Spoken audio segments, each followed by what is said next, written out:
This is very Native American actor, Elder Nathan Phillips, and you're watching Anti-News. Prepare yourself to learn, laugh, and get offended all at the same time. Have fun and be bad.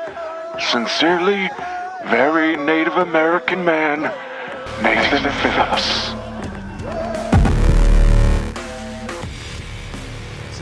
What's up? Welcome back to another episode of the least trusted name in news. It is the Anti-News, the darkest news on the web.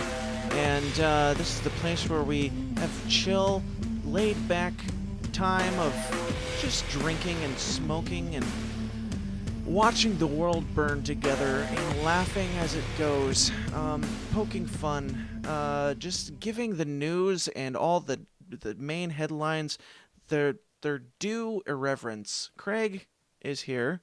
Craig, how are you? Craig?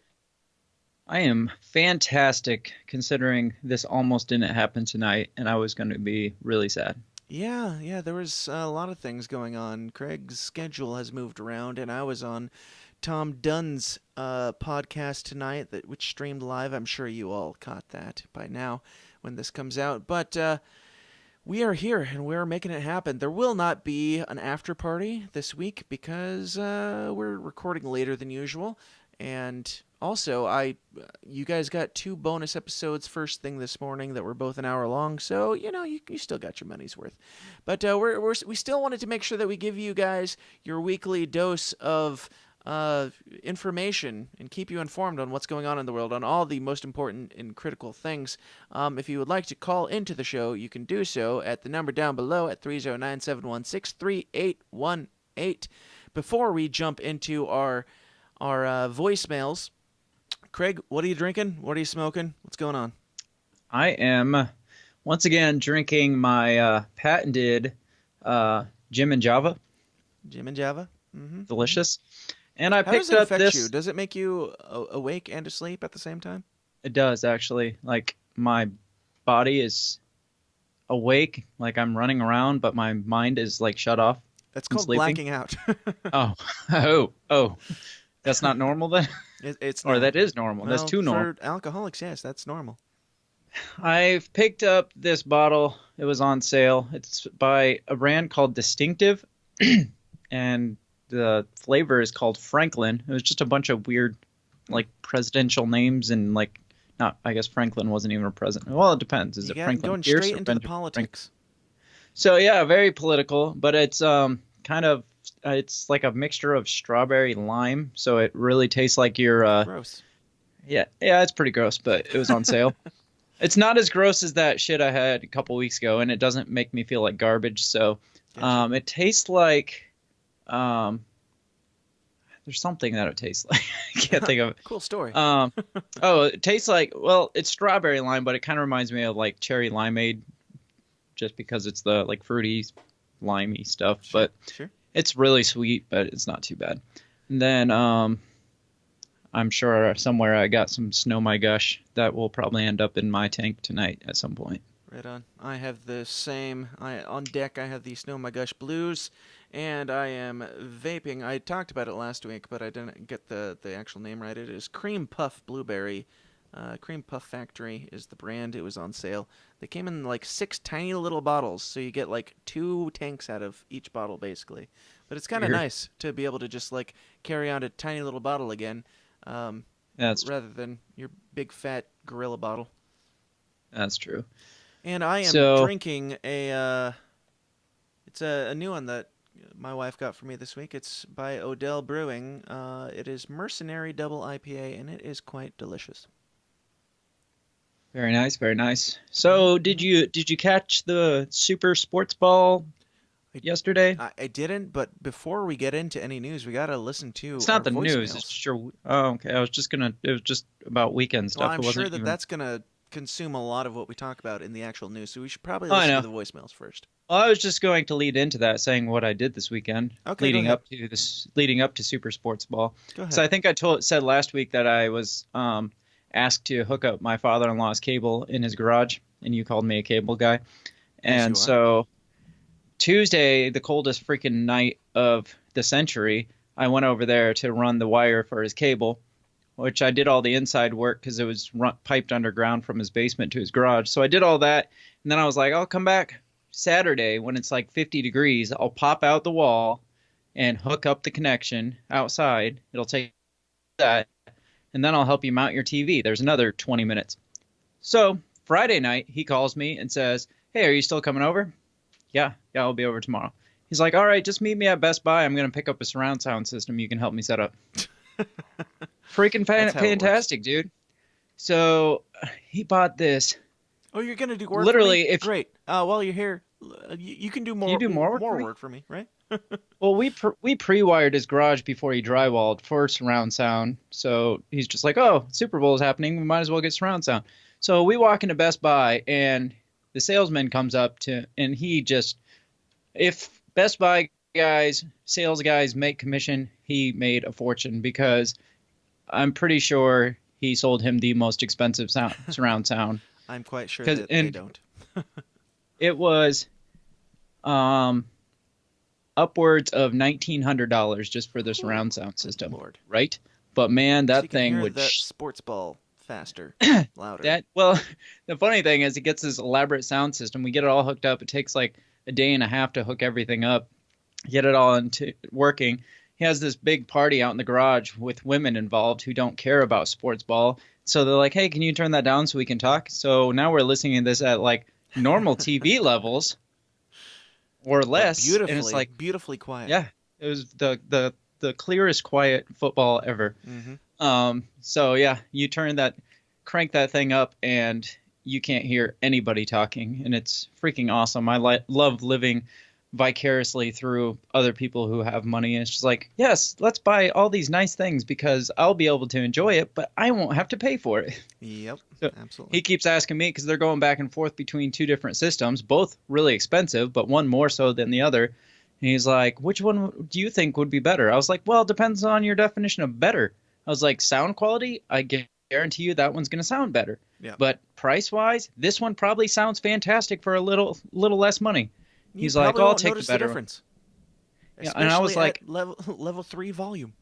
Exactly. And I told him, I was like, honestly, it doesn't matter to me. It's your wallet that's taking the hit, not mine. And he's like, well, actually, it's my credit card. I don't have it in my wallet either. I was like, okay, then you do whatever you got to do then. And so I think he had to sign up for a new credit card to get like 10%. So that $1,900 was with 10% off or something like that. So you're talking another $200. But so yeah, we got that all hooked up. And there's one of the guys who performed at the halftime show, which you probably didn't see, is like he comes. You saw the second guy, Travis.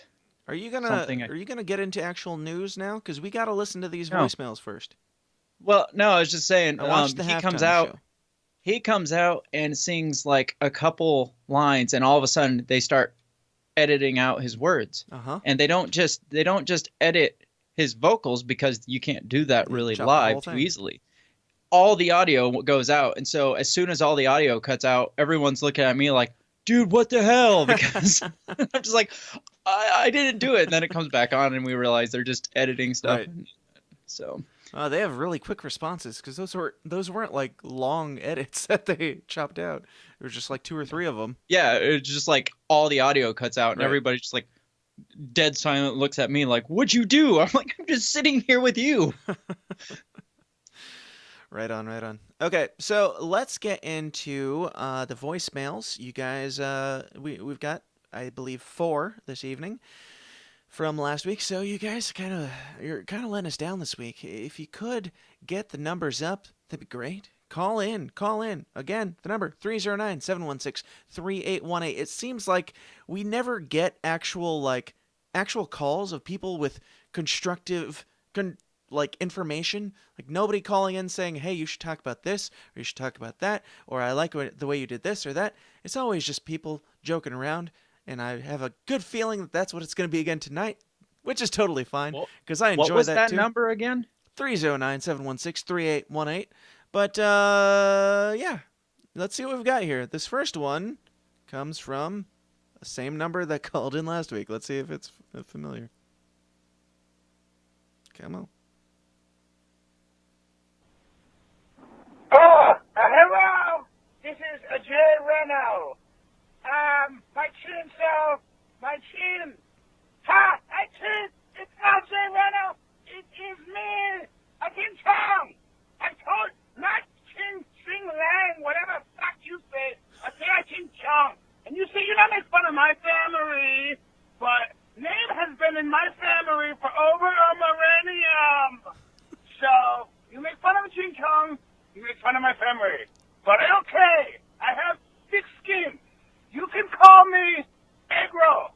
I am Egro Ching Chong, not Jay Reno. Just to make sure and confirm, I am not Jay Reno. Bye, AntiNews. Bye, Craig. I was going to say when he came on, Jay Leno sure sounds a lot like Ching Chong. I don't understand what just happened. I don't either, but Ching Chong's offended that we're making fun of Ching Chong and his Ching Chong family. Ching Chong, please slow down a little bit. It's a little hard to follow. What exactly? You all sound the same. What exactly are you trying to get across here? What is the point you're trying to make? Did he say Negro at one point in there? Did he say you can call me Negro? Or did I hear him? I think he said his name was Negro Ching Chong or Pedro Ching Chong. Either way doesn't make any sense. I don't know, but either way, us repeating it makes us the bad people. So thank you, Ching Chong, for calling in. And always a pleasure. Please slow down a little bit on... Do they have African American or African Chinese? I was going to say African Americans. Do they have black people in China? Chinese? Are there Blacknese people out there besides Tiger Woods? No, there are not. But it's okay because racism is totally fine in other countries, just not here. I'm not that I am not a racist. Not a racist. It's not fair, man. It's just not. This is bullshit. I wish that we could be racist over here too. All right. Here's the next one. Let's see what we've got. Or he's wondering why someone would shoot a man before throwing him out of an airplane. White guy, huh? At least you can talk. Who are you? We are nothing. We are the dirt beneath your feet. No one cared who I was. Until I listened to The System is Down. Hashtag Fire Craig. It looks like they forgot to hang up too. Because there's like 30 more seconds. All right. I feel like our voicemail is becoming just like the extremely drunken high sketch comedy hour for people who... That's okay. Have you ever listened to the Bob and Tom show? It's just people calling in pretending to be other people. I wasn't complaining. No, I enjoy it. We need somebody to call in and impersonate Bill Clinton. I mean, if we have a Bill Clinton impersonator, then we are at the top of our game. Yep, maybe next week. 2 more. What do we got here? Hey, Bo, this Uncle Randy. I think that the Bo did good. I think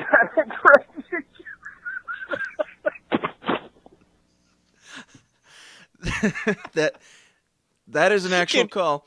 And I do know who that was because he and I were talking in the System is Down forum about it when he called.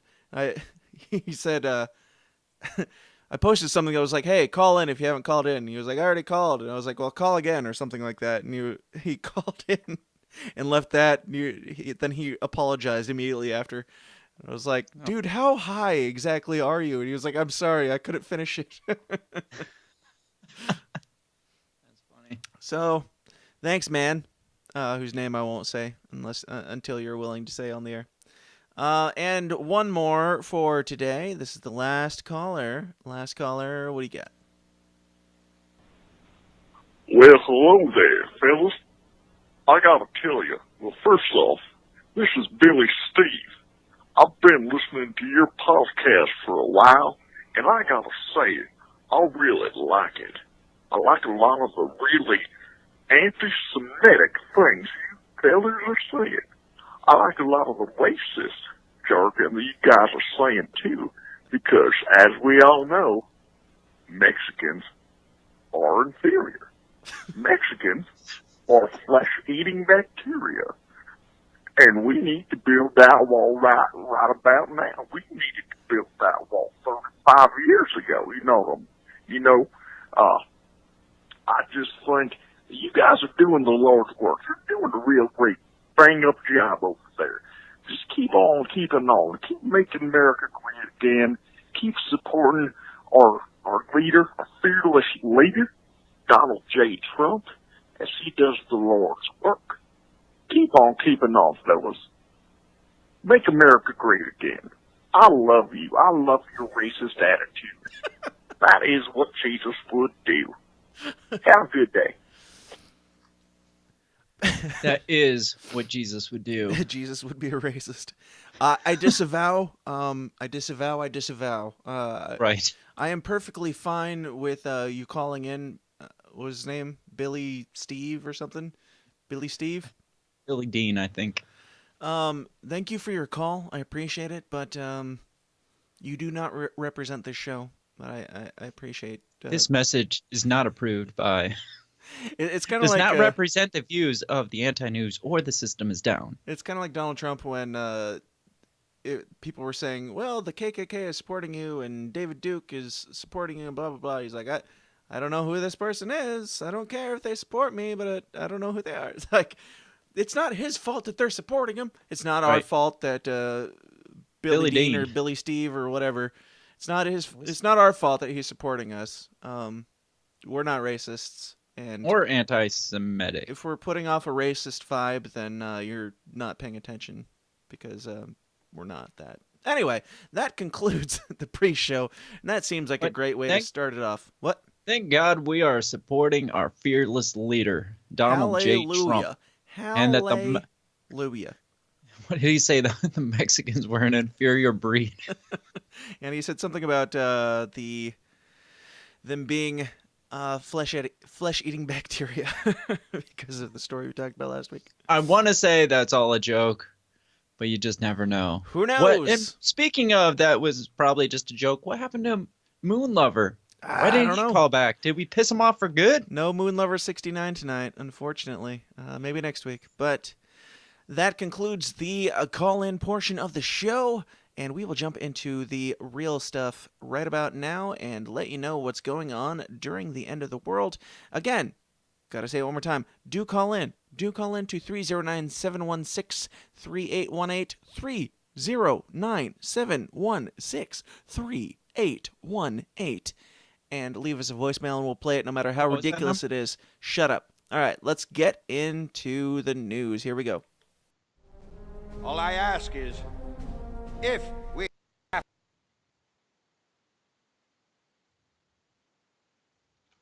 It was working so well. All right, that's not working. To give these bastards our lives, we give them hell before we go! The tragedy of our day is the climate of fear in which we live. Talking about the Salomon Brothers building collapsing. But ask the congressman to withdraw that comment and tell us that he really means that. You have to stop before you do what I call nastiness or... I don't know what I said. I did not have sexual relations with that woman. The Bible commands that certain people be put to death. Thieves were possessing weapons of mass destruction. 9/11 attacks were carried out by Al-Qaeda. handle the truth. I remember that with that smoke. We are still here. We have to say yes to social justice.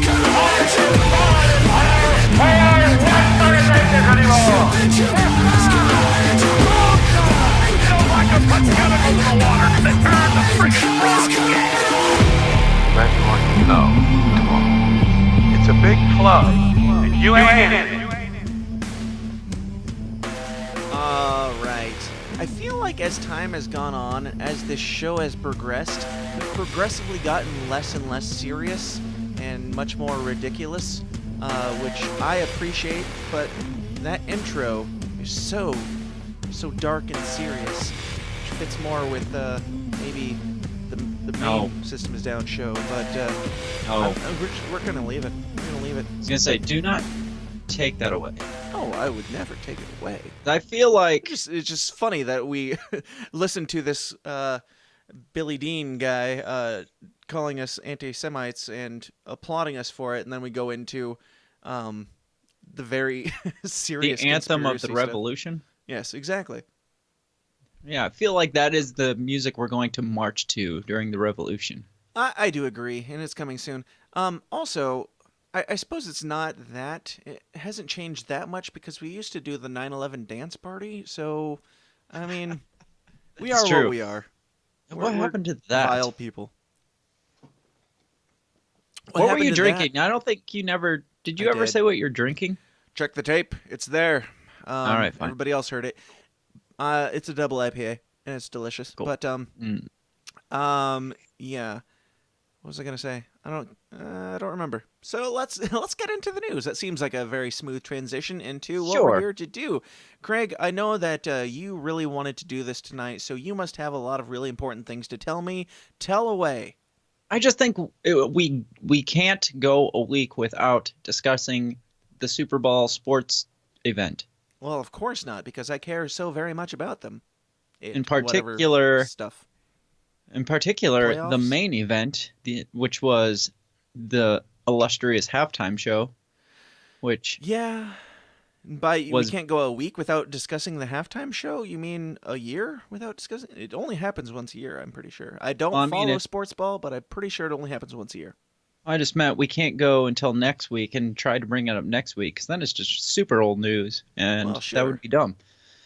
It was so, like, the Super Bowl itself and the halftime and the commercials were so uneventful that it wasn't worth even bringing up on this until this morning when we wake up. But before you get into the cluster that I'm sure you have that I don't even know about, I'll just tell you so we're on the same page, what my experience was of the Super Bowl this year. We've had parties in the past, Super Bowl parties, and had people over. As I've said many times, we typically mute the game, and we pay attention sometimes to the score. We'd come back and pretend to care, and then we'd unmute on commercials, and then we'd unmute on the halftime show, because that's all I really care about. This year, I wasn't feeling well. I laid in bed and watched moon landing conspiracy documentaries all day and did not watch even 1 second of the Super Bowl. Did not care at all. Did not even remember that it was happening until 2 days before. And then just before getting on this episode, I watched the halftime show. So that is my knowledge going into this discussion, just so you know. Yeah, I assumed because you hadn't really mentioned anything all day today. I would have been live tweeting if there was something good going on and I was watching. I'm surprised you didn't at least turn on the halftime show to look for the Illuminati symbolism and stuff. It crossed my mind. Which I don't know what you caught in the 2 minutes you watched, but I watched the whole thing. Why do you keep? I feel like for the most part, it was pretty lacking even in Illuminati symbolism. Yeah, I mean, there's the Maroon 5 logo that is basically an upside down pyramid with the top chopped off, and then the bottom part is red. The legs. I noticed that too. So, that was the one triangle I noticed. But another thing that's been their logo forever. So if it's not just anything specific to the Super Bowl, but there was also the descending fire thing that the rapper guy turned into, which is kind of a theme that's been in the Super Bowl for a while, like dark angels descending and fire things descending from heaven. Even if it was immediately after the SpongeBob SquarePants. What was that? I didn't know until today, because one of the things people were pissed off about is that there wasn't more tribute to SpongeBob SquarePants on here. And I'm like, what the hell even was that? And they're like, oh, the creator of SpongeBob SquarePants died this year of ALS. So I was like, well, last year freaking Stephen Hawking died of ALS, and we didn't pay tribute to him. And he actually supposedly did productive things for the world besides giving us SpongeBob. So people were mad that there was SpongeBob, but not enough SpongeBob. They wanted more SpongeBob. They wanted more SpongeBob. They wanted Maroon 5 halftime show. They wanted Maroon 5 to sing the SpongeBob theme song, actually, to be specific. Can you is imagine anybody if really saying this, or is this just made up outrage? I probably just made up. It feels but, very made up. I would have enjoyed to see the three of them, the guy from Outkast, the other rapper guy, and Adam Levine, collaborate on the SpongeBob theme song. That would have just been amazing, in my opinion, or horrible. Or Okay. yeah. Quick question: which one was the guy from Outkast? I would know him if I saw The him. fur coat guy. It was his so name the is the second guy that came on. the second rapper guy. Okay, I know Andre 3000 and everything. I didn't recognize him when I was watching it. I forgot that we had said that he was going to be on, but yeah, it's I can't think of his name. It's something boy. I don't know what to be exact. Yeah, exactly. Both guys, like Andre 3000 hasn't been relevant in a long time. Which one's Andre 3000? He's the dude from Outkast. Oh, yeah, I haven't heard from him in a long time either, but it wasn't him. Hang on. Let me look up the guy's name, which is really Big Boy, B-O-I, Big Boy from Outkast. And I appreciated that because he did the song The Way You Move, which was just a little nostalgic because it just took us back to a real period of like halfway decent hip hop music and stuff. But just a simpler time when people didn't have to talk about these things. So as I was saying, as I led up to, for the most part, the Super Bowl, the commercials, the halftime show were pretty uneventful to the point where it wouldn't even required mentioning until this morning when I get up and people are just having a tissy about what are they mad different about? things. Tell me. Adam Levine, I would say, I really like Maroon 5, and I've never seen him live, but Adam Levine, he had this expression on his face the whole time that, in my opinion, it just said, I wish I wasn't here. This was a mistake. There's no good that can come of this. What are people going to be mad about? It's going to happen. That's exactly it. Like, So, you can just read it on his face. He just has, like, this pale, uncomfortable expression, it seems like. I don't know if that's his normal, but it seemed like he's like... he has an awkward lipless face anyway. It's going to happen. Something's going to happen. Nobody's going to be happy for some reason. So we talked, I think, a couple weeks ago that people were pissed off that they got Maroon 5 because this is Atlanta, Georgia, with like the most predominantly black city in the entire U.S. Sure. And they tapped the whitest, creamiest band in America to play, along with a whole bunch of black people. Well, yeah, but a bunch of black people black choir. A bunch of people turned it down, like Alicia Keys and, God forbid, Cardi B turned it down. Wouldn't you have loved to hear Cardi B or Nicki Minaj sing at to begin with? The halftime show? Right. Yeah, right. So this article here says, so leading up to it, people were concerned about, and we're trying to get Adam Levine to take a knee in support of all that crap. And he came out and released a statement saying how nobody cares more about this than him. Basically, it came down to, I'm not a political speaker. I do music, and I'm just going to keep doing what I'm doing. But I'm going, basically, through my music, I'm going to honor what's happening and stuff like that. So basically, I make my statement through my song. I'm going to go play a song. Shut up.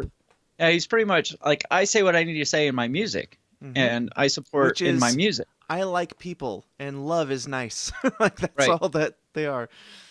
So leading up to it, the NFL refused to do the pregame press conference with the band that they always do because they were afraid of riot, not necessarily riots, but activists and stuff like that, making like, I don't know, just people making a fool of themselves based about it at it. So they canceled his press conference, which I think is bullshit. Yeah. But this article here is on NME I don't know who that is. Just NME is the name of the website. It says, despite promises to honor social justice, Maroon 5's Super Bowl halftime performance is surprise-free, trite, and soulless. Soulless ginger shills. They are legitimately angry. They're outraged for the lack of outrage. That's what I posted today. I was like, who would have guessed that what how did I say it? Oh, not being controversial could be be the most controversial thing of the year. Yeah. Because There is no everybody's right anymore. outraged about him not being outraged. These frickin' people. There is not a right answer, and how can you not look at this and see that there is never going to be a right answer? If they made a statement, and took a knee, they would find outrage because they took the knee wrong, or they did something and they're still white. They were wrong before they stepped on stage because people were outraged that white people were going there. And then they do it and they just go and play their music. That's their job. That's their only job. And people are outraged that Maroon 5 isn't outraged and Maroon 5 isn't doing a thing. No. Stop making people into puppets to push your agenda. Mm-hmm. It's bullshit. So I'll read a little bit of this article because it does a lot of like recapping the Colin Kaepernick thing, which we all know about. We've talked about it enough. Who? So it starts out, there are many reasons why... Colin who? What? Colin who? Kaepernick? Remember? Doesn't the guy ring a bell. I dressed up for as Halloween. Oh, when you put on blackface. Yeah. Okay, go ahead. I did not do that. There are many reasons why you wouldn't turn down the Super Bowl halftime show. It's billed as the biggest show of the year. It's watched by hundreds of millions of people. I'm glad they have to introduce what the Super Bowl is. The Super in the US what? alone, right? For an artist, it is a priceless promotion and a crowning moment in anyone's career. Does this not sound like an introduction to a high school paper? Yeah. Like a high school research paper? Yep. So it says, in 2019, though, there's one big reason why you might think twice about accepting such a prestigious booking. Just ask Cardi B, Rihanna, and Nicki Minaj, and reportedly several other high-profile artists who are all said to have had been approached to either headline or appear as guests at the sporting event, but said no. That's because of Colin Kaepernick, the former 49ers quarterback, whose name you probably know not because of his football skills, but for the thing that has effectively halted his career on the pitch, standing up for, well, you can't say standing up for what he believes, because it's exactly the opposite. Kneeling down not for standing what he believes. So then it goes through a quick recap, blah, blah, blah. It says, look hard enough and you will always be able to find someone who is willing to sign up for something regardless of controversy. In this case of the Super Bowl, Maroon 5 are that someone. Are that someone? What? Mm-hmm. This year's halftime performers who reportedly struggled to find anyone to guest with them until they bagged Travis Scott and Outkast Big Boy. First of all, do you really believe it's Maroon 5's job to wait. get the guest Outkast performers? It wasn't Andre? No, it's Outkast Big Boy, Okay. and then Travis Scott The performed. other guy. I don't know. We talked about this I'm not already. that familiar. No, I thought it was Andre 3000. No. Okay. I I mean, they all look the same, so I don't know. I'm kidding. I wasn't that familiar with Outkast back in the day, so I wasn't either. I wouldn't know him if I passed him on the street. So I know a few of their good songs, and that's about it. It says Maroon 5 struggled to find anyone to guest with them. Like I said, do you think it's Maroon 5's job to find the guests, or do you think that is the Super Bowl people, whoever they are, that committee? I'm sure there's a committee that does that. Maroon 5's job is to go there and pretend like they're playing music and then go home. That is it. 100%. That's their job description. So Adam Levine told Entertainment Tonight ahead of the game, I'm not in the right profession if I can't handle a little bit of controversy, which is true. Yeah. Says in the same interview, the singer promised to honor social justice in their performance and made some statements that were akin to saying they would let the music do the talking. Perhaps they were planning to drop in a pointed cover, end their performance by taking a knee, or do something completely unexpected and make incredibly obvious political statement in one way or another. That's not what he said. He said, I will let the music do the talking. They just said that. I will let the music do the talking. I will honor social justice. How about the fact that it's a really white band playing really white rock music, and they're performing with two black rappers. One of them came in a fur coat on like a pimped out ride, and a big black gospel choir, and a partially black drum line. How about that for social justice? How about the fact that we're showing all sorts of different people doing different things really well? How about that? Right. Or how about the fact that they tapped those twin girls for they sang America the Beautiful. They were from Atlanta. They were African American. I can't remember their names because they weren't anybody to me. They're younger girls that I'm sure people know. Or the fact they got what's her name?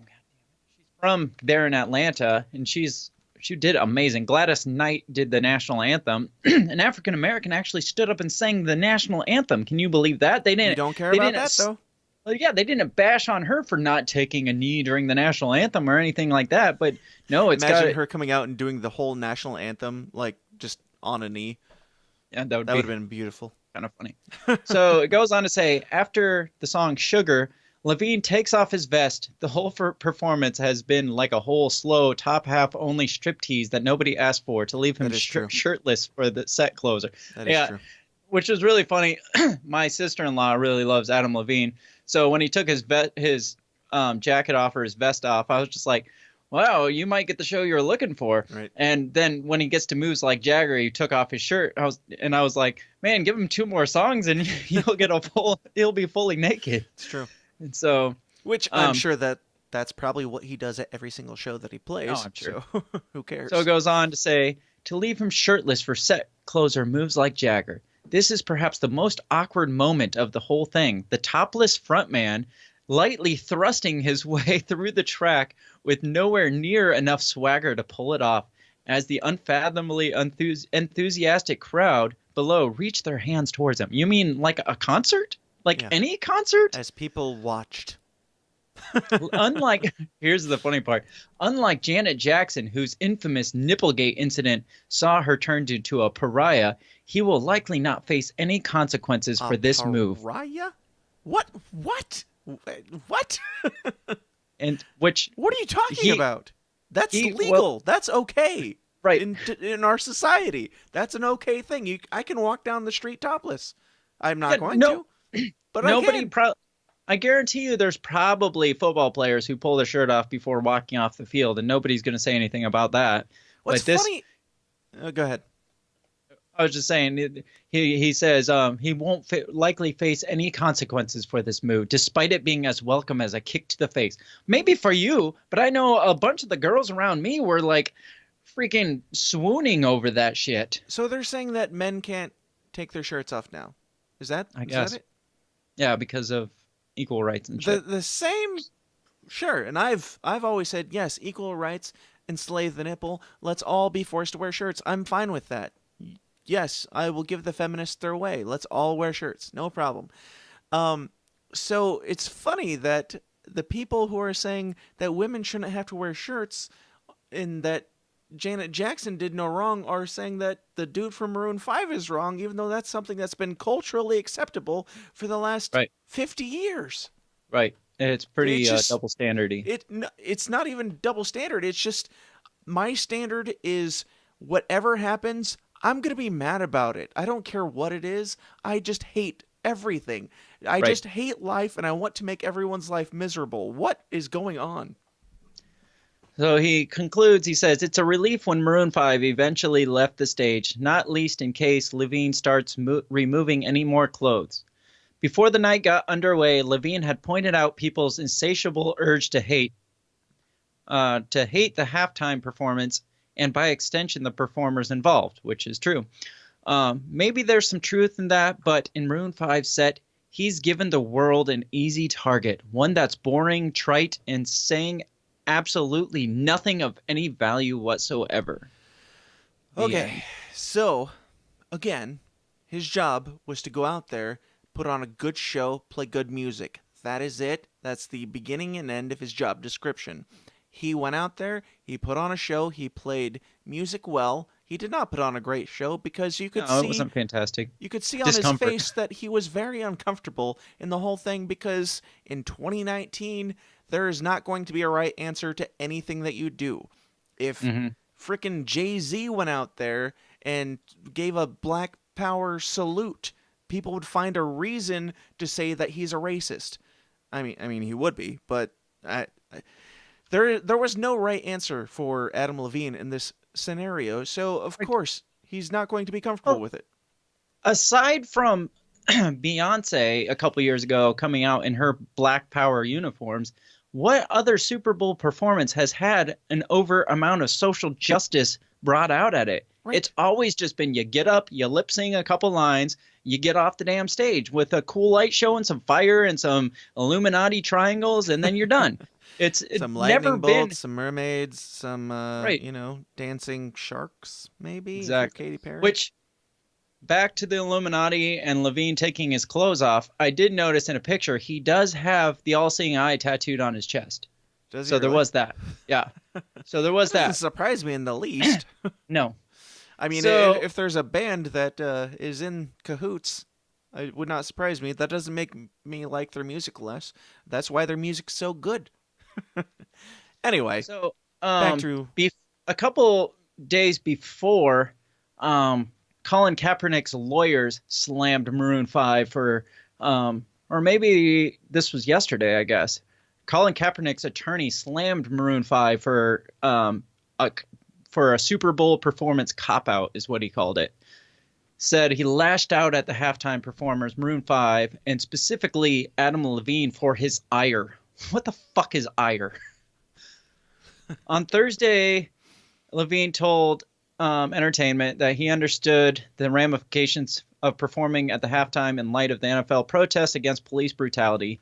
Blah, blah, blah. We know all that. Levine, this was Levine's actual statement before that I kind of mentioned. He says, "No one thought about it more than I did. No one put more thought and love into this than I did. I spoke to many people. Most importantly, though, I silenced all the noise and listened to myself and made the decision about how I felt," which is what more people should do instead of listening to what everybody's screaming at them. He added, "Those who feel unheard will be heard. That's all I want to say because I don't want to spoil anything. And once again, I like to think that people know where I stand as a human being after 2 decades of doing this. I'm not a speaker. I'm not a public speaker. I do speak, but it's through music. My life's work, and I put out into the universe. What I put out in the universe has been positive and hopefully inspiring." So again, he's saying, I say what I need to say in my music. Mm-hmm. He says, I'm a musician. I'm not a politician. He says, we are going to do what we keep on doing, hopefully without becoming politicians and continuing to use the one voice we know how to use properly to make people understand. We got you. So the lawyer says, if you're going to cross the ideological or intellectual picket line, then own it. And Adam Levine certainly isn't owning it.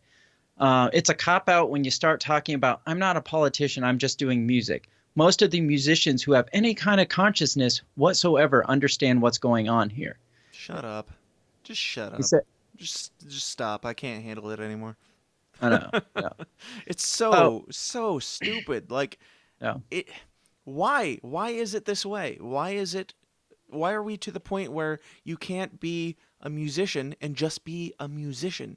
Like, you will be strung up if you are a person making artwork and not saying a thing that other people, even if you agree with the thing that other people are screaming, if you agree with them 100%, but you're not screaming along and your art isn't screaming, then you're going to be crucified.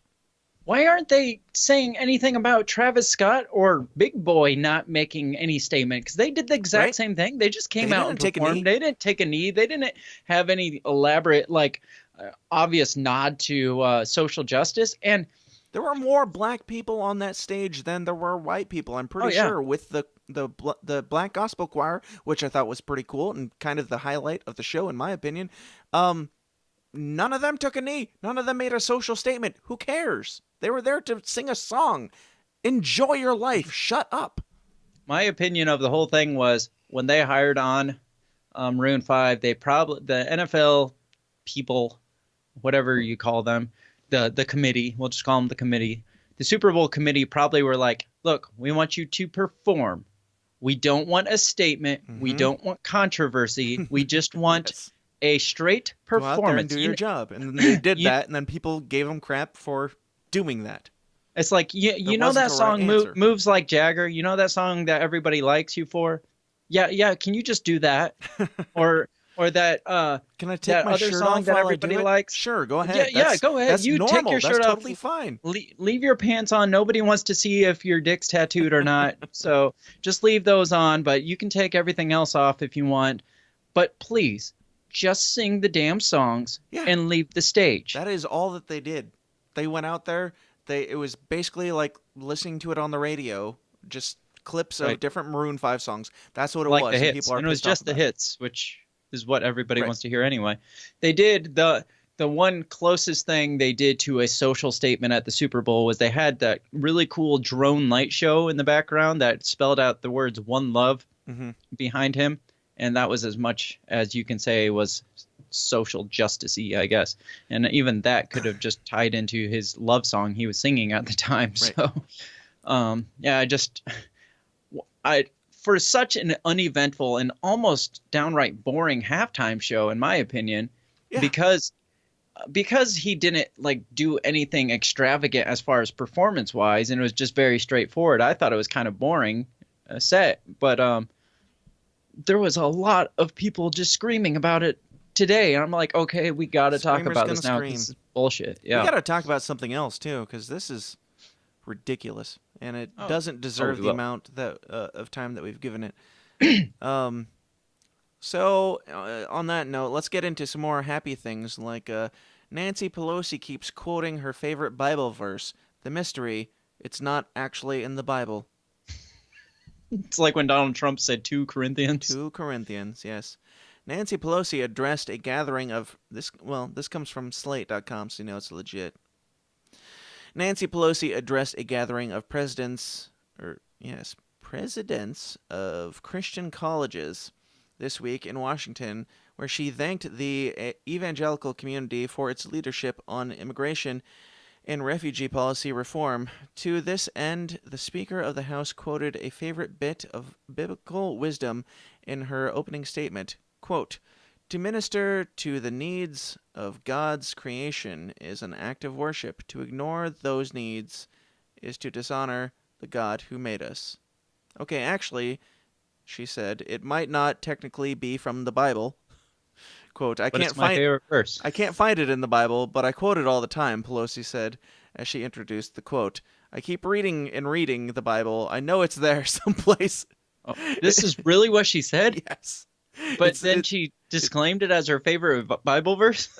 This is just going downhill fast. It's supposed to be in Isaiah. I heard a bishop say to minister to the needs of God's creation. To clarify, it's not, quote, there someplace. The Pelosi passage is not in the Bible. Will Keynes, an associate professor of the Hebrew Bible Old Testament at Whitworth University, told me by email. So yeah, and that seems like that's all that's going to. She said, "My favorite thing is this in the Bible. I don't remember where it is. I don't know if it is there, but I'm pretty sure it's there. I keep looking, keep trying to find it, haven't found it yet. But I remember somebody saying it was there. It's not." Well, it's good enough for me, I guess. Yep. So that kind of brings, I don't have the article pulled in front of me, but I did want to mention Elizabeth Warren has announced that that's the Cherokee woman, right? That's Pocahontas. Okay, I'm just making sure I had my names correct. Elizabeth Warren is throwing around a bid for president, and as she was announcing that she might possibly be running, she also apologized to the Cherokee Nation for bringing up her DNA test a couple months ago. Wow. It's like, oh, by the way, I'm sorry I did that stupid thing that I thought wasn't so stupid, and then I found out it really was stupid. And then you doubled down and said, "See, obviously I'm a tiny, tiny sliver of you guys, so you should be supporting me, even though I've been taking money because I've been saying that Didn't she have that like cheesy Lifetime video moment too about her family and there was like some video that she released of like her great grandpa and how he was this and that, and then it came out that she wasn't, so she had to prove it, and it came out that she was like a negative 100 millionth Native I call American. my grandpa Papa, so that means I'm Native American, right? Right. So, yeah, there's that.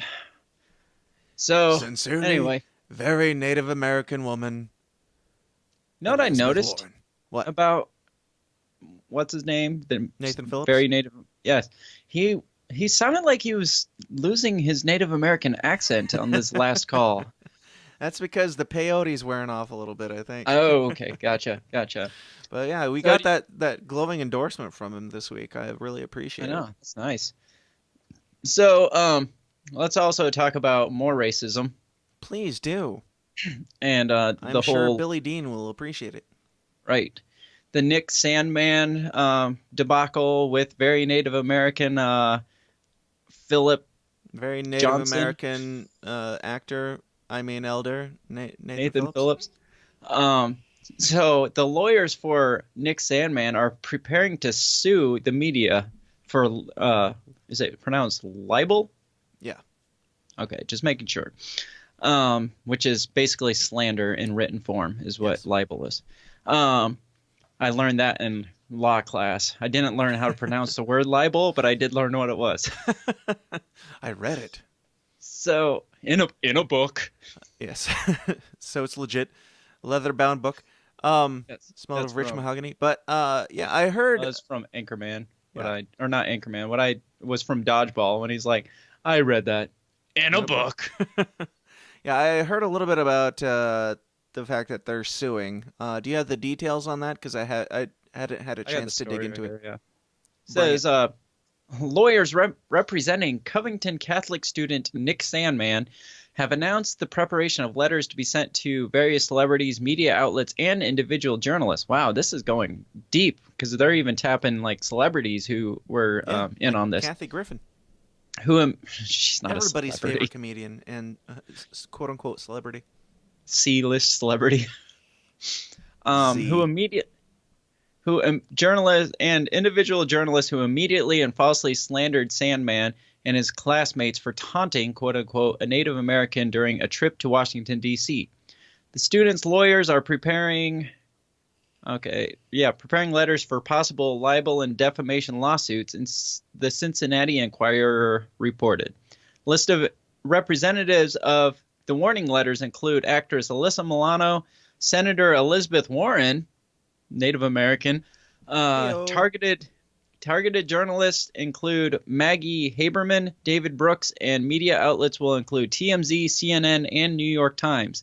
The attorneys have also identified the dioceses of Covington, Lexington, Louisville, and Baltimore as potential recipients of the letter. So they're even tapping the Catholic Church for this. Sure. Says Sandman family attorney. They had the diocese saying that they need to crack down on them, expel the students or something like that, right? Right. They should be publicly saying it. Yeah. They said they were like some of the first people to come out against him, even before a lot of the actors and stuff did. It was their own diocese came out against them. Yeah. Says Sandman family attorney Todd McMurtry said of the media outlets and personalities, they know they crossed the line. Do they want 12 people in Kentucky to decide their fate? I don't think so. McMurtry added that the letters are meant to put an end to the instant attacks for the media before the facts are in. We want to change the conversation. We don't want this to happen again. We want to teach people a lesson. There was a rush by the media to believe what it wanted to believe versus what actually happened. Indeed, it was widely reported that Covington students surrounded, quote unquote, the Native Americans and taunted them, calling out, build the wall. But longer videos later proved that the students never moved and that it was the Native American group led by Nathan Phillips that approached the students. Longer video clips also proved that no one yelled, build the wall. Nearly every single initial report on the incident was flawed and presented the kids as the aggressors when in truth they were not. McMurtry says, for the mob to just go tear apart a 16-year-old boy is inexcusable. He'll never be able to get away with this. Assisting McMurtry will be high-power law firm of L. Lynn Wood of Atlanta. Are you saying McMurtry? It's not murder. McStab? McMurtry. Okay. MURTRY. It says this high-profile lawyer from Atlanta says the people who hate white people apparently, Atlanta. or white people hate them. Wood represents clients such as falsely you mean Maroon 5's hometown? Yeah, sure.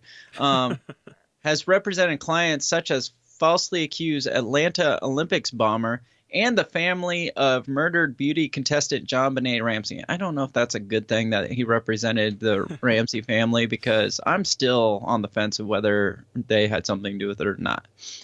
The long list of people includes, okay, that's a long list. I'm not going to read all that. HBO's in there. Bill Maher's in there. Warner Media, GQ. Bill Maher doubled down. Yeah, Kathy Griffin is in there. Jim Carrey's in there. Joy Reid. Let's see some other good ones. Those are the biggest ones that I see. But there's all the dioceses and an archdiocese. Good. NPR's in there. The Guardian, CNN, New York Times, and the Washington Post. Obviously, that's awesome. Yeah, absolutely. I mean, it's not. I mean, they're not gonna necessarily have to pay out a bunch of money or anything, but just the fact that people are going against them and saying, "Hey, yeah, just the fact that they have to own their shit. Stop it." Like they have to actually eat it now. They did a terrible job. They jumped to conclusions. They just assumed that they knew what was what, and not only that, but they assumed, and then they said they called for violence against a child, a kid. I don't want to like overstate it, but like an underage kid. Called for violence against him for smirking. Right. Even with the information that they had, they knew that he was smirking. That's it. Yeah, that is it. And they called for violence. And he was wearing a MAGA hat. That was 100% of what had to do with it, because this would have never even been a story if those kids weren't wearing MAGA hats at all. It would never have made news in any way, shape, or form if they weren't wearing a MAGA hat. It's all because they wore a MAGA hat, and there happened to be a minority there, and a kid smirked, and obviously he's racist now because he's wearing a MAGA hat. And which is funny. I did a job today at a school, a local Christian school here, and this sixth grader was brought to the office. A group of them were for not paying attention or something in a group project, and the teacher comes in and was like, "Well, you guys just need to own up, like take responsibility." Basically saying, "Own your shit. Like stop blaming other people and start focusing and paying attention." There's one kid in the middle. He's just got this smirk on his face, and I wanted to punch him in the mouth. Was he wearing a MAGA hat? Yeah, exactly. And she was like, which I'm not calling for violence against the kids. Don't get me wrong, but dox that kid. So, well, she was just like, and you obviously think this is all a joke. And she asked the kids, she's like, "Do you guys want to go talk to the administrator?" And they're like, "No." And he's still sitting there kind of smirking. And she's like, "Go back to class." And she's like, "No, you stay here. You can talk to the administrator." I'm like, "Yeah, get that little kid." The little smirking shitbag. But I'm just like, the kid smirked. I did say I wanted to punch him in the face. I didn't actually want to punch him in the face, but I'm glad he got to talk to You didn't tweet out and telling other people to punch the kid in the face and giving his address and giving his personal information and saying that his family deserves to die. Yeah, it's just the whole thing's ridiculous. It got blown way out of proportion. And now people might actually have to own up to that. And even if some of these people, a list of these people would just come out and be like, "You know what? We're wrong." Like, I know a couple of them have, but people like Jim Carrey and maybe Alyssa Milano did. I can't remember. Somebody did. But some of these more high-profile people, you haven't heard them say shit since it. It's like, even if they come out and just own up to it and be like, "Look, we're wrong. Sorry, we shouldn't have jumped the gun." Right. That would probably be enough. Let it go. Just like, be a human. Right. People do jump the gun, but people also take what you say really seriously. And when you come out and say stuff like that and then don't come out and turn around and own up to it, right? You're the problem. B.O.B. is a danger to society and a threat to humanity because he believes the earth is flat. According to Kanye West. Kanye West is a crazy person because he wears a MAGA hat, but all these other people can say whatever the hell they want. Anytime there's a celebrity that has a thought that is against the narrative, then they are a threat to society. But if there's a celebrity who is literally threatening people, they're not a threat to society because they're in the same agenda and the same narrative. Mm-hmm. Yep, that's that's what we live in. So All right. I'd like to keep up on this and see where this lawsuit goes. And For sure. Well, they're sending warning letters. It didn't say they're actually suing them, but they're sending a warning letter. So who knows what's going to come out of them. I do personally.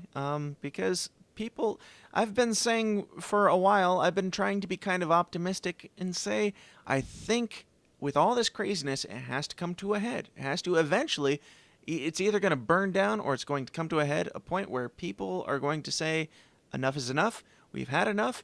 And clearly we're in the wrong. Okay, let's dial it back a little bit. Let's calm down with all the PC bullshit. And you would think that this would be it, but it's probably going to be something else if it happens at all. I'm still hoping and praying for it, but I think that there's going to come a point where celebrities will be able to make stupid claims and then also, after they're proven wrong, be able to say, shit, I'm okay. Sorry, I was wrong. Yeah. I was wrong. Like, that's all it's going to take. Really. But anyway, there's that. Let's take a quick break. I'm kind of hoping the kid gets a couple million out of it, to be honest, though. Because I think he probably deserves it. Dude, that kid's name was drugged through the mud, and he's like, what, 17? 16, something like that. Like, the dude just stood there. He did absolutely nothing. He did the least amount that you could possibly do, and his name is smeared forever. And according to some reports, he actually motioned to his friends to kind of dial it back a little bit while he was out there, and he was just kind of trying to keep things calm. Yeah. Which I don't know what his actual intentions were there, but there are some people that said he was actually one of. Yeah, I think from what I hear and I think from what I've seen, I don't remember exactly, but some of the kids were kind of getting more up in the guy's face, and he was just like, "Oh, chill out. No, this is everything's fine, and he just stood there. That's it. He was peaceful. We have, according to some document, I mean, it might be the Bible, it might be something else. We have the right to assemble peaceably. I can't remember where that's written. Or peaceably. Peaceably. It's peaceably is actually in the wording in the Constitution. I hate it. I do too. But it translation peacefully for us laymen. And by all definitions of the word peacefully, that's what they were doing. Right. And there are people that like tear shit up and they still claim the right to assemble peacefully with their protests and stuff, even though stuff's getting broken or people are feeling actually legitimately feeling threatened. Mm-hmm. Not just somebody walking into the middle of a crowd and saying he could sense the mob mentality there. But what the hell did you put yourself there for if you could feel you're afraid of this mob mentality? I'm afraid I'm going to go in and bang my drum in a child's face. All right, with that said, let's go ahead and give a shout out and a big thank you to people who support the show. If you're watching this on the evils of YouTube or the not so evils of YouTube or some of the other platforms that we're on, you will see your name read if you are in the Downers Club, hopefully. If your name's not on there, shoot me an email. It's dan@tsidpod.com. But this is our thank you to everyone who supports this show with their hard-earned and much appreciated dollars and helps keep the show getting bigger and better and more beautiful and more interesting, at the very least, I hope. I'm trying to do some things and get in some different avenues with your contributions, trying to get into different avenues that will help expand our reach and build this community of fun, not give a fuckness that is The System Is Down and Anti-News.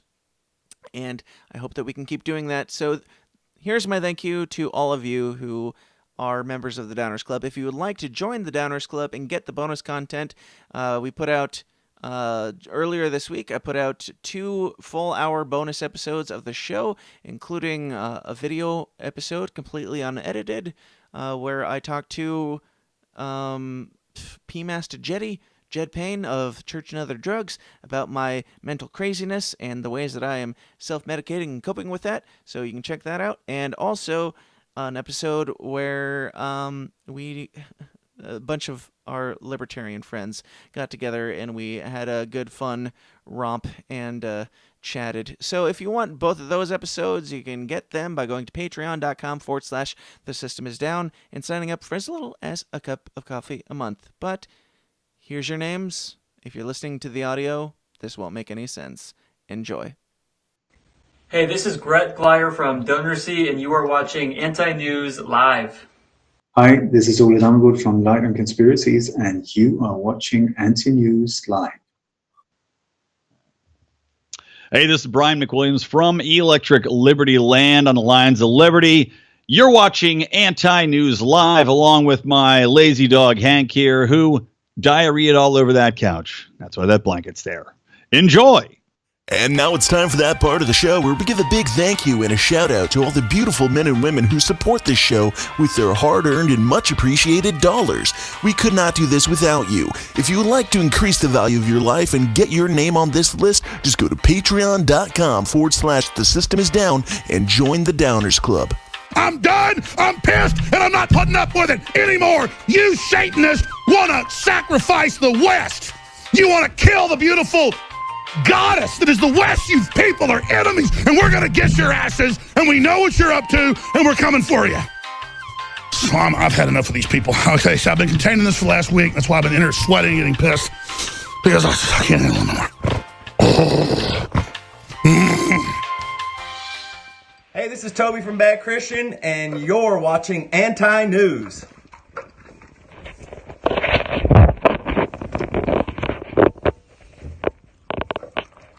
Hey, this is Toby from Bad Christian, and you're watching Anti-News.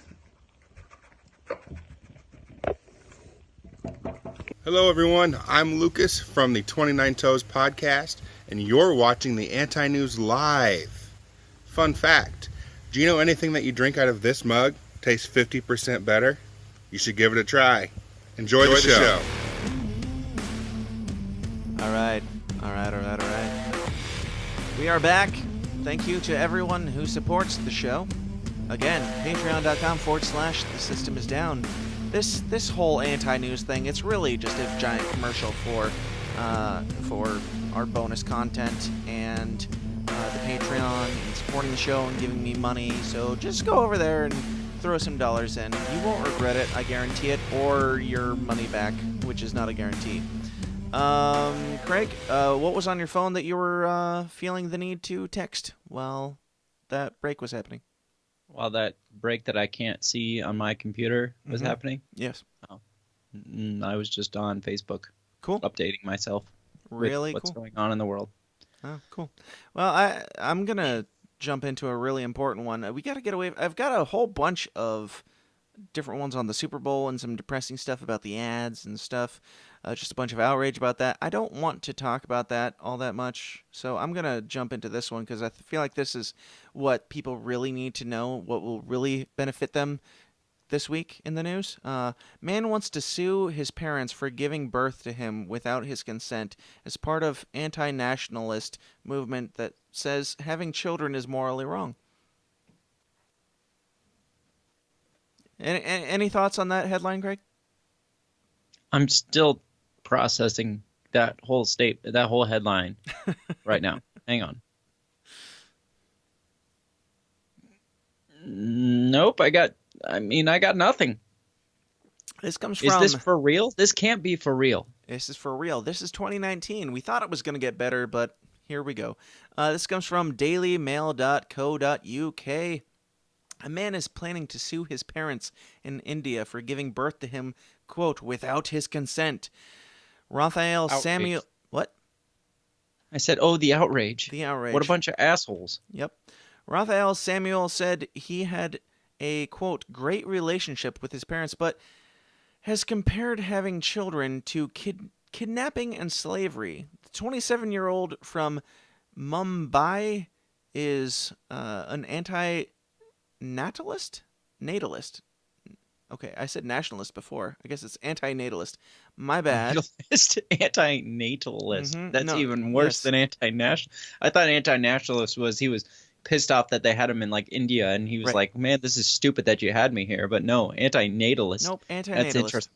So before you get into it, The great Michael Savage, back in the day, I used to listen to him, and he always made the claim, and even wrote a book titled Liberalism is a Mental Disorder.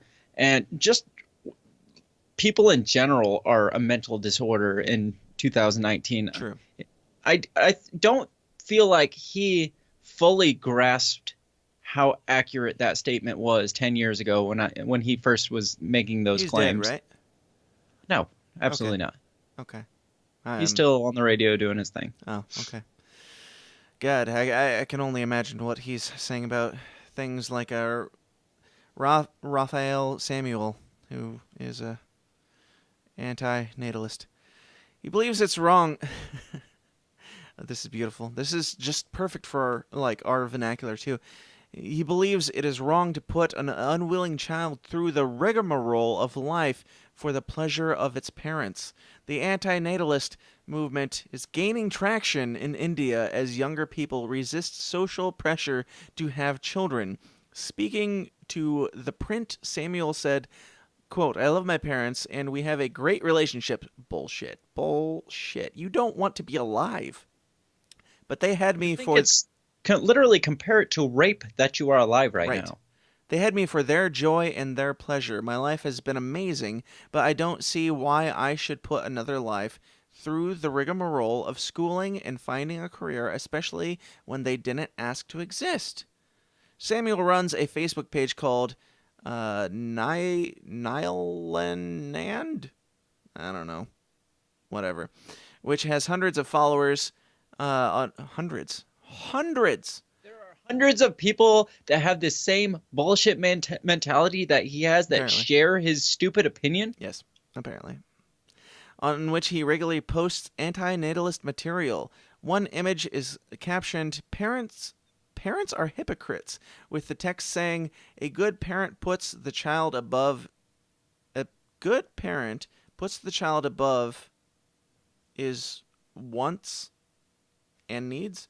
His wants and needs? I don't know. Typo probably.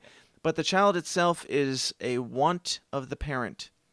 A similar meme posted on the Facebook page reads, If parents truly know what is good for their children, why did they have them? Another asks, Isn't forcing a child into this world and then forcing it to have a career kidnapping and slavery?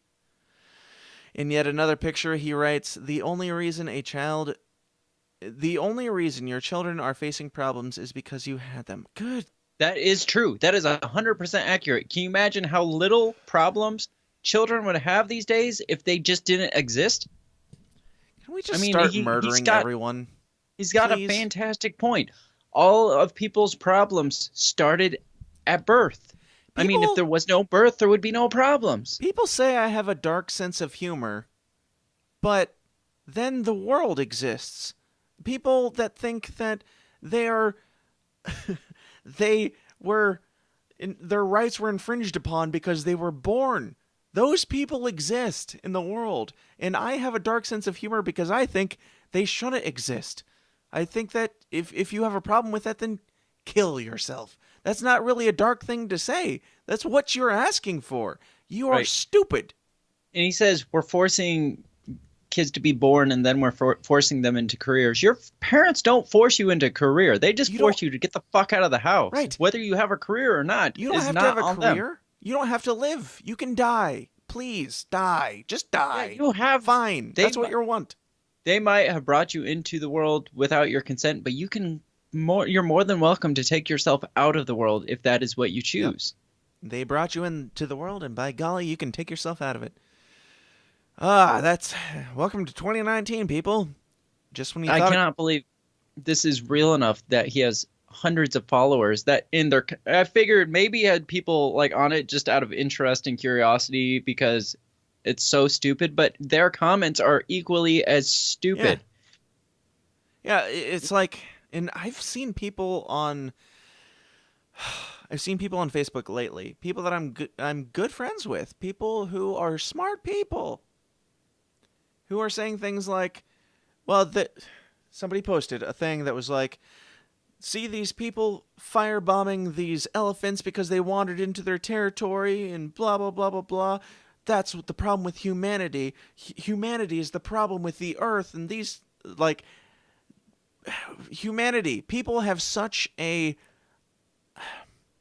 mentality that we are all scum. Then kill yourself. You will do the world a service. Like, I don't know what to tell you. We are bad, sure. If you think that humanity is the problem, then kill yourself. I don't know what else. There's a million people out there that share this opinion that humanity is just this horrible disease on Earth. That would deal with the overpopulation problem if they just took themselves out. Then we wouldn't be raping the environment as much as we do. If you guys took yourselves out of the equation. Right. If you think that humanity, the existence of humanity is immoral, then it is your moral obligation to do everything in your power to solve that problem, which is murder everyone around you and then kill yourself. Right. That is the logic that we're coming to. The funny thing is, you're on social media making these stupid statements, which is using internet, which is using electricity, which is using probably coal power or some sort of fossil fuel power to create, which is single-handedly destroying this world. Mm-hmm. So you are, by telling us that we're the problem, you are being part of the problem. You're contributing to it. Yeah, and with these anti-natalist people, I kind of see where they're coming from, where I wouldn't want to necessarily bring a child into this world because of people like this guy who is an anti-natalist, because they're going to have to deal with that shit. Why would you want to subject your child to that? And not to mention, I mean, the leaps and bounds of stupidity that we've gone through over the last couple years. Imagine when my children grow up, I feel a little bit guilty and a little bit bad that they have to suffer through that. But if you think that I'm doing my children a disservice by making them things, that completely defies all logic, and you should probably just kill yourself. Right. Well, I was going through a course, like a social justice-y course, and one of the topics they talked about was global warming, and it had said how the temperature of the world, it took like tens of thousands of years to raise like a degree or a half a degree or something, and then over the next 1,000 years it raised another one, and then over the last like less than 100 years it raised. So it's just like progressively, like exponentially, like getting faster. Sure. And that's what I feel the level of stupidity is. Yeah. It's like over the last 1,000 years it kind of got a little dumber, and then over the last 50 years we got really dumb, and then over the last 5 years we have just shot like it's just snowball. like the curve just like sloped dramatically. It's almost a straight line up now. Yep. It's the same with technology, except for NASA, because we can't get back to the moon. Sorry, Moon Lover 69, but that's the case. I have another fun one. Let me see. I have a couple other fun ones. We should probably wrap it up. Do you have anything really pertinent that you need to talk about? All I had to talk about was the MAGA kid and the Super Bowl. Okay. That's really all I had. So. Okay, then we can do maybe a little bit longer since we're not doing an after party. You're welcome, ladies and gentlemen. I've got two other fun ones that we'll do, I think, based on the headlines. We'll see if they turn out to be fun, quote unquote. This comes from livescience.com or livescience.com, because those are spelled the same in the English language. Doctor zapped a woman's brain so she could laugh through awake brain surgery. Did you catch that? That's disturbing. Yes. So he wanted her to experience her laughing while she wanted it. Let's find out, shall we? Okay. Together, let's go on this adventure. When the woman woke up from her sedation, she felt anxious and started crying.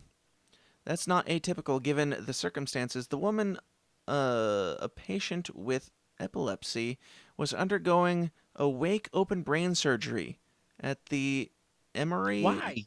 I don't know. Emory University School of Medicine. Her head was locked in place and her brain was exposed, but she needed to stay awake for her own safety so that doctors could talk to her during the operation and therefore ensure they didn't interfere with other areas of the brain involved in skills such as language. Typically, doctors use a combination of sedation and distraction to keep patients calm during awake open brain surgery. What is the distraction? Is there like a monkey dancing in the corner? Sedation and then like monkey. Look over here. That's typically how it goes. Pay no attention to the brain behind the curtain. However, Can you imagine the sounds of them cutting into your skull? Have you seen that Saw? The Saw movie where they cut into his brain while he's awake, and he's describing it. It's been so long since I've seen any of the Saw movies. It's horrifying. I don't remember. However, this approach doesn't always work. When it does, patients can be in danger of panicking and moving their heads or even reaching their hands up toward their exposed brain. Good Lord Almighty. Ugh. So this time, doctors tried a new approach. They made the woman laugh. And according a recent report, man, journalism is dead, ladies and gentlemen. Nobody can even type. This paragraph starts with a capitalized and then comma, according a recent report of her case, published. Goodness. Yes, good Lord. Published online on December 27th, 2018 in the Journal of Clinical Investigation. It worked. Laughing through surgery. Of course, making a person laugh during awake open brain surgery isn't as simple as telling a really good joke. Instead, really? Yeah. They turned on an episode of Anti-News, and that's what did it for. Right. Instead, the doctors went straight to the source, the brain, according to the report. To induce laughter, they stimulated a specific area in a long bundle of brain cells, brain cell tails that run from the front of the brain to the back. The subsequent laughter helped calm the woman for the duration of the surgery. Quote, immediately she had profound relief. She was happy, able to communicate, and able to make jokes, said senior case report author Dr. John Willey, a neurosurgeon John Willey at Emory University School of... Sounds this official. Totally sounds made up. So, wouldn't laughter make you, I don't know, move? Twitch, shake around. Yeah. I've never sat perfectly still. I guess she was strapped down, but still, there's got to be like... She was sedated, so she probably didn't have a lot of her body functions, so... I guess it makes sense, but good Lord, science is a horrifying thing. All I can think of about live brain surgery... the only... we need to just poke people in their brains tails to get them to laugh instead of going through this process. That's right. But all I can think of, the concept of live brain surgery, the only thing that comes to my head is the Hannibal movie back in the early 2000s with Ray Liotta had his head cut open and he's like ice cream ball scooping brain out and throwing it in a skillet and feeding it to the guy. Yep. Oh, man. Gross. So disgusting. And the other one that I had isn't so much a story. The headline that Drudge had for it was good. And then it just has the top websites in the United States ranked. The Drudge Report headline is Web Race, CNN over Fox, Drudge over Google News, Porn Dominates. Of course it does. So, well, that's got to be post government shutdown, because wasn't it what's his name? Jed mentioned last week that the porn sites on government computers was. Oh, did you? Well, Jed was here, so that's true. He gets the credit. Mentioned that the porn usage was up because of the government shutdown, so they must have taken this poll after that, and when Pornhub skyrocketed. Mm-hmm. So let's just read a couple of the top ranking websites in the United States as of today. Do you have any guess what the number one is? Pornhub. No. I mean, be realistic. It's not all porn. Oh. The top one. Like, what is the first website that you're going to get on? Wikipedia. The top one. Google. Number one is Google. What's number two? Wikipedia. Facebook. Okay. Number 3, YouTube. Number 4 is Okay. Amazon. See, I don't think of these as, like, when I think websites, I think of, I mean, they're things that just you're actually the going out internet. searching for. They are I the think of, overlords that you can't I think, avoid. yeah, exactly. I think of them more as apps, not websites anymore, Sure. because most of those are predominantly accessed through your phones now. You don't get on a computer to watch YouTube as much anymore, or to get on Facebook. You just pull up your phone and it's just there in your hand. So I don't really think of those. Number 5 is kind of surprising. It's Yahoo. What? People still use Yahoo? Yahoo is above Pornhub, which is number 6. I still possess a Yahoo email account, and only because my Netflix account and my Facebook account were created on those, and I don't feel like starting new ones.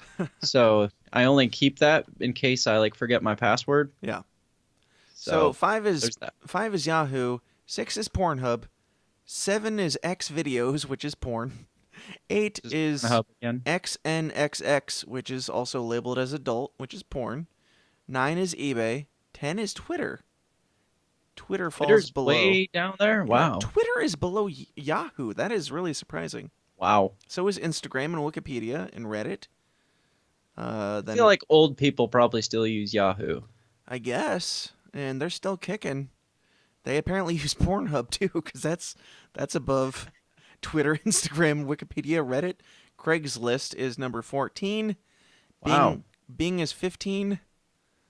Well, Craigslist is on its way out the door because of Facebook Marketplace.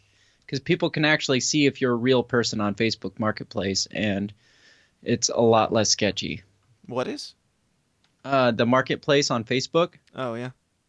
Yeah, I think it's taking over Craigslist. Yeah, I think that's probably Craigslist true. is on its way out the door. That's probably true. Yeah, there's not going to be a Facebook Marketplace killer. So, right.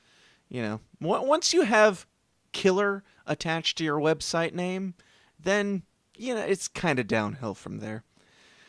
Also, didn't Craigslist take off their, their, I don't know. Their personal Yeah, ads? their personal ads where you can shack up with people.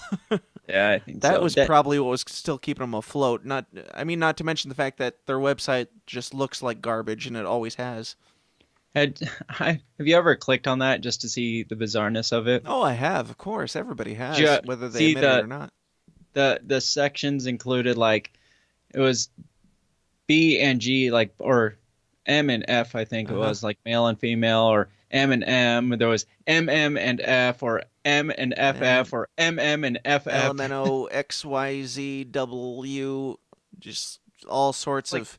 if you want to know how weird the world was, you just go see who's shacking up with who. It gets a little creepy. Number 16 is live.com. What is live.com? It's internet and telecom email. I'm not even familiar. I've never heard of it. I'm not either. Have not either. 17 is xhamster.com, which is adult, I guess. It's porn. More porn. Porn dominates. Adult, human on hamster porn? I could not tell you, and nor do I want to check and find out. But surprisingly, 18 underneath xhamster, Netflix.com. Holy shit. Yeah. I figured that would be much higher. Right. That's primarily what I go to besides Facebook. And then ampproject.org. I don't even know what that is. Computer and electronic software, it says. And then Pinterest. Pinterest is kind of on its way out the door, too, it seems like. I haven't heard hardly anybody talk about Pinterest lately. I never got into Pinterest. The extent of my interaction with Pinterest is looking up Google Images, and then I click on it, and it's like, Pinterest, you have to have a Pinterest account to look at this. I'm like, screw you. I hate your service because you don't let me look at the things that I want to look at. Right. Yeah, and then it's never really a collection of what you want to see. It's always just things that are somewhat related to it. It's like, why are you showing me this, Pinterest? Right. Can I just look at the picture I want? Yeah. After Pinterest is Chase Bank, LinkedIn, Walmart, CNN, Office.com. And then we get weird with things like Indeed. And then PayPal is 27. MSN, Zillow, Fox News. Chatterbait is 32.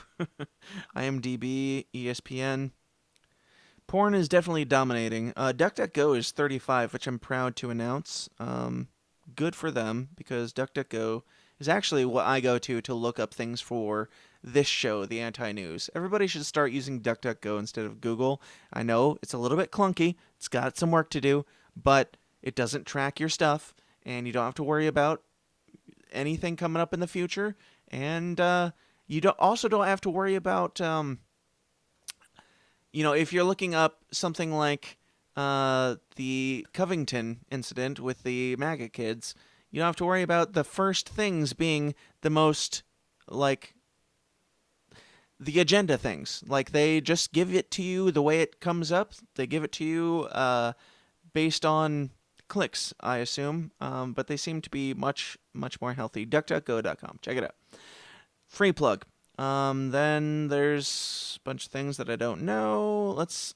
Trying to find... Okay, Drudge Report is number 43, right below Yelp, which is 42, and Weather, which is 41. So that's pretty cool. Go Drudge. Yeah, that's it. And that is... It's also really interesting to look at the top 50 and see that, all of the things, every single thing that I do online is in 50 websites, minus most of them. Most of the things I do is within 5 websites. Yeah. It's weird. Yeah, but 100% true. With the vastness of the internet, and remember back in the day when everybody had to have a website for their thing? Nobody goes to websites. We have tsidpod.com, we have antinewslive.com, we have all these things. Nobody goes to those. They go to the Facebook version of that, which is the simplified, dumbed down, stripped away. Here's the information that you want. Go do with it what you want. But the irony of it is people don't see you as a legit business or whatnot if you don't have a .com website. They can't be legit. They check and see if you have it. That's right. it. If they'll look in your about section on Facebook, and if it just said your website is facebook.com/tsidpod, they're nothing. Right. They don't have a legit website. But they're not going to go to it or anything like that. But if you have to have it to be legitimized. It's true. With that said, anyway, Craig, any final thoughts on the end of the world and the soon coming apocalypse? Well, the snowpocalypse ended and we're all still here, so another big false alarm. I mean, even though it was cold as a witch's tit, as some people like to say, which I'd like to know how cold a witch's tit is in real life, but... It's pretty cold. Is it? It must be, because people keep using it to compare. It has to be. I mean, yeah. So, yeah, we're all still alive from that, but, I mean, like you said, this has to, come to a grinding halt at some point. And a part of me hopes it's just the whole grid just goes down and we're all just left to our own. See who survives.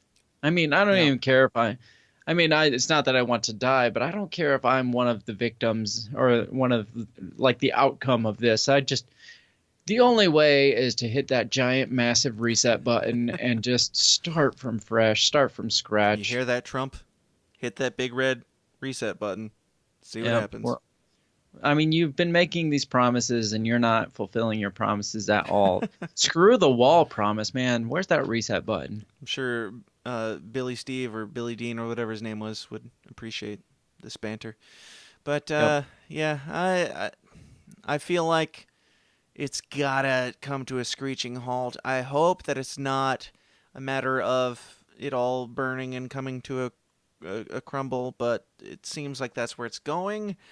I feel like I have a bit of faith in humanity, enough to the extent that I feel like at some point people are going to start going, what are we doing?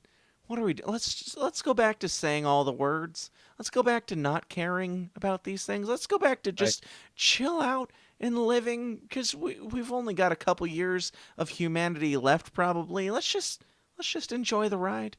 And that would be my word to all of you.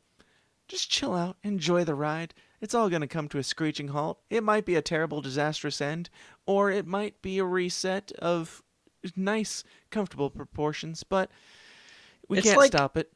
It's like riding a roller coaster. Only instead of it going around in a circle and looping back to the beginning, they just forgot to build the end of that roller coaster. So at some point you're going to crash off the end of that roller coaster. That's exactly what it is. We're like adrenaline junkies. We're like, we got to get on here. We got to feel this ultimate high, this feeling. But then it doesn't stop, and we don't let it stop and just chill out. There's no chill.